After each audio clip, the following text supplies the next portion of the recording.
Apakah itu SLAP? SLAP atau Strategic Lawsuit Against Public Participation adalah serangan hukum kepada warga negara yang bertujuan untuk menghentikan dan membungkam partisipasi publik. Untuk menggugurkan kasus SLAP, maka dibutuhkan mekanisme anti-SLAP yang menghentikan perkara sedini mungkin. Hal ini untuk mencegah timbulnya ketakutan untuk berpartisipasi dalam hal-hal yang berhubungan dengan kepentingan publik.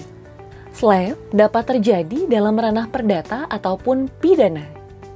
Dalil yang sering digunakan dalam ranah perdata adalah isu perbuatan melawan hukum yang menimbulkan kerugian.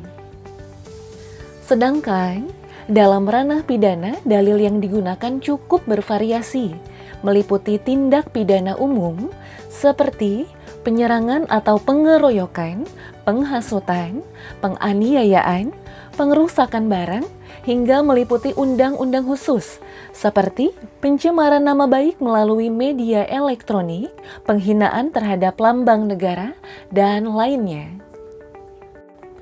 Langkah-langkah yang dapat dilakukan untuk menangkal SLAP. Anti-SLAP di ranah perdata. Strategi anti-SLAP yang ditempuh di ranah perdata dapat diajukan melalui eksepsi, jawaban, rekonvensi, duplik, dan kesimpulan. Anti-SLAP di ranah pidana. Anti-SLAP dapat digunakan dalam tahap pra-adjudikasi dan adjudikasi.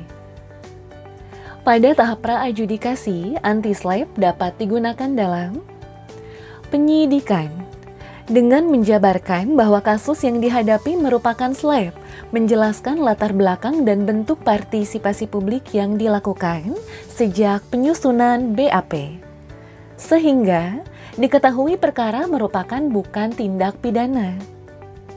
Kemudian, korban SLAP atau kuasa hukumnya dapat meminta surat perintah penghentian penyidikan atau SP3 atas dasar peristiwa bukan tindak pidana, berdasarkan pasal 109 ayat 2 Kitab Undang-Undang Hukum Acara Pidana.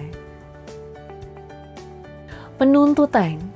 Jika penyidik tidak menghentikan perkara, maka pada saat penuntutan korban SLAP atau kuasa hukumnya dapat mengungkapkan kembali partisipasi publik yang dilakukan dengan menegaskan bahwa kejadian tersebut bukan merupakan tindak pidana dan meminta jaksa penuntut umum menghentikan penuntutan. Berdasarkan pasal 14 Jungto pasal 140 ayat 2 Kitab Undang-Undang Hukum Acara Pidana. Selain itu, korban SLAP atau kuasa hukumnya dapat mengajukan mekanisme pra-peradilan berdasarkan pasal 79 Jungto pasal 81 Kitab Undang-Undang Hukum Acara Pidana dengan 3 alasan, yaitu 1.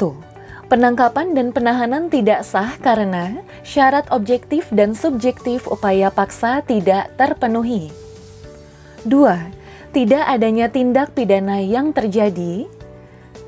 3. Meminta remedi berupa ganti rugi atau rehabilitasi karena telah dirugikan, baik secara material atau imaterial, dan tercoreng nama baiknya akibat terkena SLAP.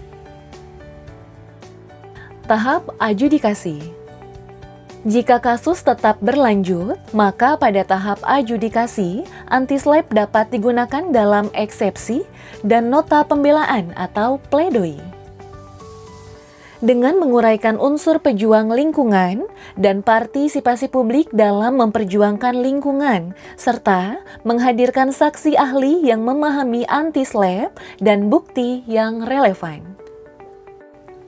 Mengajukan upaya hukum apabila pada tahap adjudikasi majelis hakim tidak mempertimbangkan anti-SLAP dalam putusannya.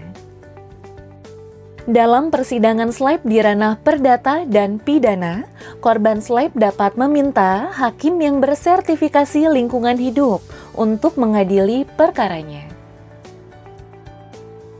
Hal-hal yang perlu dilakukan jika terkena SLAP.